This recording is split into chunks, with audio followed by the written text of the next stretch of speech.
Have you ever stood at a crossroads in life, unsure which way to go? Your mind says one thing, your heart says another, and fear whispers, "What if I choose wrong?" It could be a marriage proposal, a new job, a big move, or even a smaller decision that somehow feels heavy. The uncertainty keeps you awake at night, replaying every possible outcome. But what if there was a way to hand your decision to the one who already knows your future?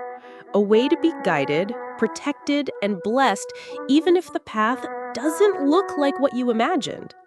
The Prophet ﷺ gifted us a treasure for life's most confusing moments. A dua so powerful that it brings peace to the heart before it brings clarity to the mind.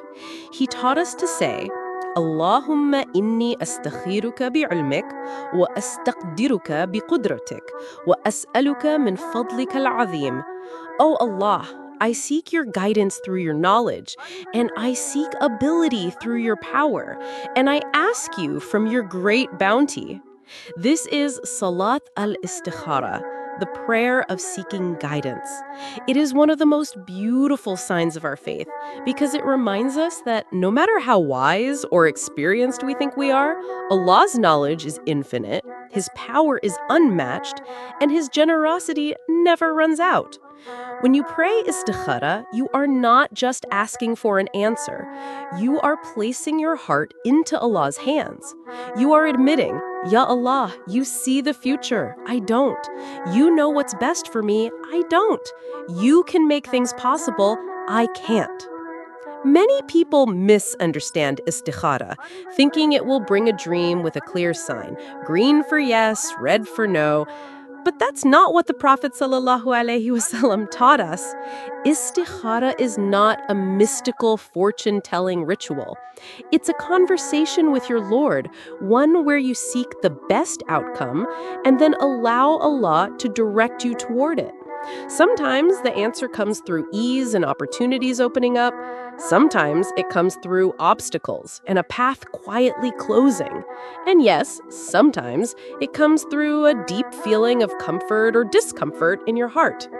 The real power of istikhara is that it transforms your attachment to a specific outcome. You may start the prayer hoping for a yes, but after istikhara, you find yourself content, even if Allah's answer is no. Istikhara is more than a dua. It's a spiritual training ground. Every time you pray it, you learn to loosen your grip on your plans and tighten your trust in Allah's plans. You begin to see that sometimes not getting what you wanted is the mercy you needed.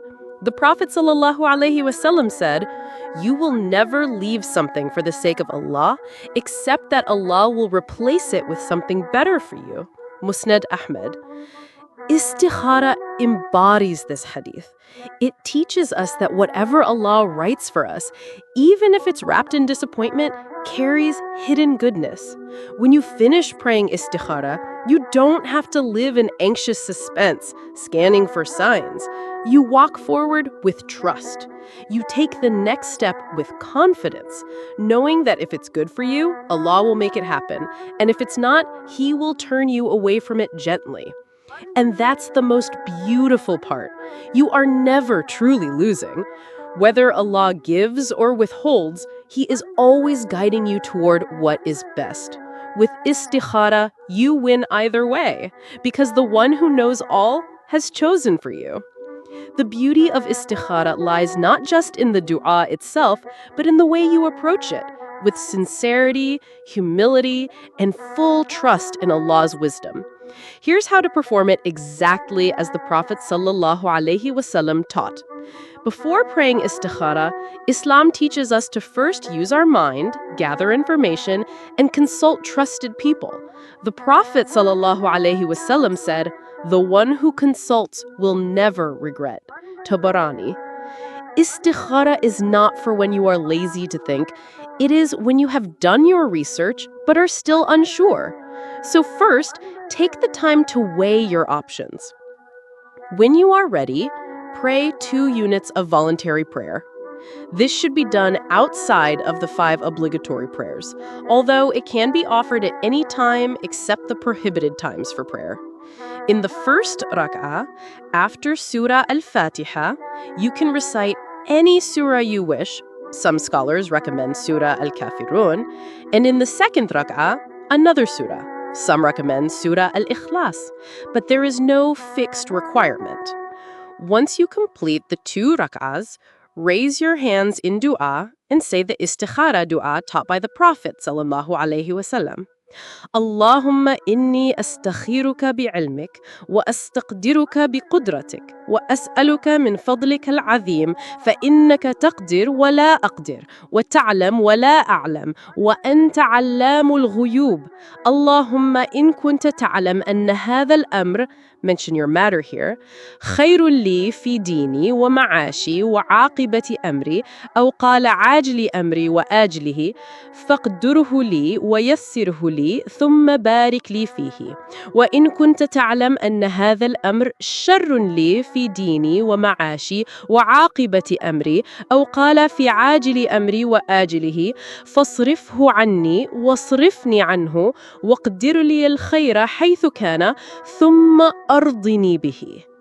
When you reach the part in the dua, Allahumma in kunta ta'lam anna hadha al-amr, pause and mention your matter specifically in your own language. For example, marrying this person, accepting this job, moving to this city. Allah knows your thoughts, but naming your matter brings focus and sincerity to your request. After istikhara, don't wait for supernatural signs. Instead, take the next step toward your decision. If it's good for you, Allah will make it smooth. If it's bad, He will place obstacles in your path or remove your interest in it. Sometimes the clarity comes immediately. Other times it unfolds slowly. But either way, you will find peace in knowing you have handed the matter to the one who never fails in his plans. You can repeat istikhara for several nights if you're still uncertain. Scholars mention that repeating it strengthens your reliance on Allah and keeps your heart connected to Him. Istikhara is not just a way to find the right choice, it's a way to protect your faith, your heart, and your future from harm that only Allah can see. The more you practice it, the more you will feel its blessing, even in the smallest matters. Some people think istikhara will give them a clear dream with exact instructions, a green light for yes or a red light for no. This is not from the Sunnah. The Prophet ﷺ never promised that istikhara results in dreams. The answer may come through real-life events, changes in your feelings, or the way things naturally unfold. When you expect a magical vision, you're setting yourself up for disappointment. Istikhara is about trust, not prediction. Istikhara is not a replacement for thinking. The Prophet ﷺ combined consultation, mashwara, with istikhara. If someone offers you a business deal, don't just pray istikhara and jump in. First, check the facts, study the risks, and ask experts. Then, once you've done your part, ask Allah to guide you to what's best. Skipping the groundwork is like planting seeds in dry soil. You haven't given your decision a fair chance. Some believe that istikhara must be done only once, and if they still feel confused afterward, it didn't work. But scholars mention that you can repeat istikhara multiple times until your heart feels settled. Think of it like knocking on Allah's door again and again, each time with more humility, each time more ready to accept His answer. A common mistake is performing istikhara and then doing nothing, waiting for a sign to fall from the sky. The sunnah is to proceed toward your choice after istikhara while trusting Allah to guide the outcome. Example, if you prayed istikhara about a job, go ahead and attend the interview. If it's good, Allah will ease it for you. If it's bad, He will block it in ways you may not expect. While Istikhara is famous for marriage or major life changes, the Prophet ﷺ taught it for any matter, big or small. Choosing a school for your child, starting a new project, even deciding whether to travel somewhere. By making Istikhara a regular habit, you keep Allah involved in all parts of your life, not just the big moments. Some cultural practices have no basis in the Sunnah. Writing the dua on paper and placing it under your pillow. Assigning colors or numbers to represent Allah's answer. Using Istikhara by Quran, where a random page is opened and interpreted. These are not taught by the Prophet ﷺ or his companions, and they can lead you away from the pure, simple beauty of Istikhara. Perhaps the biggest mistake is praying Istikhara, but secretly holding on to your own decision, unwilling to accept the opposite result. True Istikhara is saying, Ya Allah, choose for me what is best, even if it's the opposite of what I want. If you can't imagine accepting a no as an answer, you're not truly ready for Istikhara. Some people perform Istikhara and expect instant results. But Allah's wisdom unfolds in the best time, sometimes days, sometimes months. In that waiting period, shaitan may whisper doubts, making you feel abandoned. Remember, Istikhara is not about speed, it's about trust. The answer will come at exactly the moment it is meant to. When done correctly, Istikhara is a shield from harm, a compass for your heart, and a way to deepen your reliance on Allah. Avoiding these mistakes ensures that you not only get the best answer, but that your heart is ready to receive it. Istikhara is not just a dua. It's a way of living with the certainty that Allah's choice is always better than yours. Sometimes you will understand the wisdom immediately. Other times it may take months or years.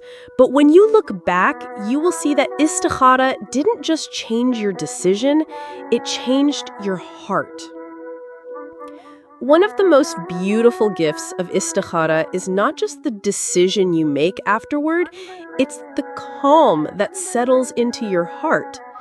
Before Istikhara, your mind may feel like a storm. Questions swirl. What if I choose wrong? What if I regret it? What if this ruins my future? But when you stand before Allah, raise your hands and hand over the decision to Him, something shifts inside you. You realize that the weight you've been carrying doesn't have to be yours alone. Allah, the one who sees tomorrow, next year, and the end of your life, is now carrying it for you. After Istikhara, you stop living in fear of the unknown.